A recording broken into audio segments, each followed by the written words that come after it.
kita fokus kepada potensi pergerakan pasar keuangan kita pada perdagangan hari ini ya. Tadi kan ada potensi koreksi untuk indeks harga saham gabungan jelas begitu. Tapi seberapa dalam sih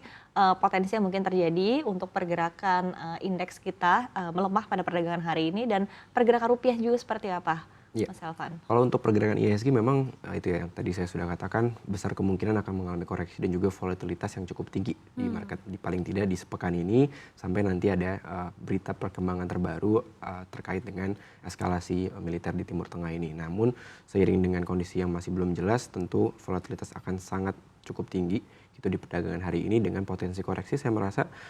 dengan posisi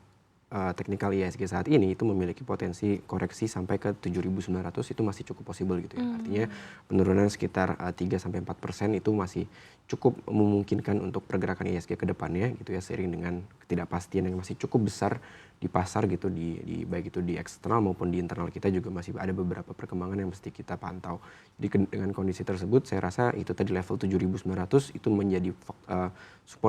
support yang sangat kuat bagi pergerakan IHSG dan apabila skenarionya ternyata eskalasi perangnya meningkat dan juga ketidakpastian makin besar, tentu level 7.900 apabila tertembus itu bisa menciptakan tekanan jual yang makin tinggi bagi IHSG ke depannya gitu. Tapi balik lagi ya dengan kondisi yang masih belum pasti dan juga ini masih bisa dikatakan jangka pendek gitu ya. Apabila nanti ada perkembangan yang bisa positif dan juga ternyata banyak hal yang bisa menguntungkan bagi Indonesia khususnya dengan kenaikan harga komoditas itu bisa juga menopang untuk IHSG kita bisa tertahan dan bahkan terjadi penguatan ke depannya gitu. Dan kalau dari sisi rupiah sendiri kita melihat saat ini kondisi global yang memang tidak jelas dan juga perang tarif yang masih belum pasti, kemudian juga arah perekonomian seiring dengan kita bisa berekspektasi gitu ya ketika terjadi kenaikan pada harga-harga komoditas terjadi juga kenaikan pada inflasi. Ketika inflasi naik tentu ini akan membuat suku bunga di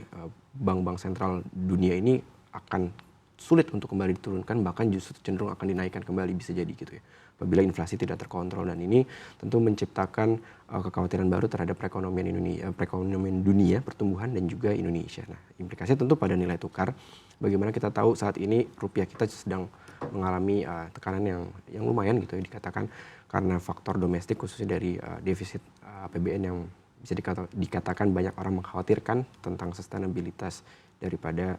APBN kita dan itu tentu menciptakan ruang bagi rupiah kita ditambah dengan eskalasi di Timur Tengah ini untuk memiliki potensi pelemahan gitu bahkan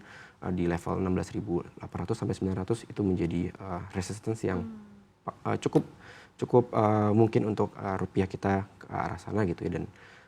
sampai saat ini dengan kondisi yang ada masih di level segitu menjadi level resistance-nya dan namun apabila eskalasi meningkat kemudian ketidakpastian juga makin tinggi tentu level 17.000 itu akan menjadi cobaan ya bagi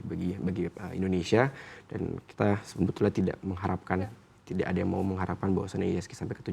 rupiah sampai ke 17.000 secara ya. time frame seperti apa Mas Alvan? Tapi secara time frame kita melihat paling tidak dalam sepekan ini 16.900 itu masih level yang cukup mungkin untuk disentuh oleh rupiah kita seiring dengan faktor-faktor tadi yang sudah saya sebutkan. Nah setelah itu skenario-nya ya apabila 16.900 tertembus, next-nya adalah 17.000. Itu menjadi kunci dan itu menjadi patokan bagi semua masyarakat Indonesia pasti menanti apakah bagaimana nanti intervensi juga dari Bank Indonesia tentu akan kita saksikan juga. Tapi ya kurang lebihnya seperti itu ya yang saya lihat. Baik, dengan pelemahan rupiah yang terus tertekan begitu ya hingga mungkin potensi 17.000 kemudian juga IHSG yang sepertinya skenario akan terus downside dalam pekan ini apakah juga akan berpengaruh terhadap arus modal asing yang keluar dari emerging market seperti Indonesia ini seperti apa pengaruhnya? Ya tentu ya karena faktor ketidakpastian ini dan juga arah perekonomian dunia yang masih belum jelas tentu foreign flow itu akan sedikit mengurangkan posisinya di emerging market biasanya dan ketika risiko meningkat di global tentu mereka akan cenderung balik ke aset-aset yang bisa dikatakan lebih aman ya salah satunya adalah seperti misalkan emas kemudian juga balik lagi ke US gitu dan itu bisa menjadi faktor yang membuat adanya arus keluar daripada investor asing di pasar keuangan tanah air ya baik itu di IHSG kita kemudian juga di obligasi kita itu sangat amat mungkin terjadi apabila ketidakpastian ini terus membesar dan juga eskalasi militer di Timur Tengah ini makin peak gitu ya itu bisa menjadi faktor yang yang cukup mengkhawatirkan bagi Oke. investor asing gitu.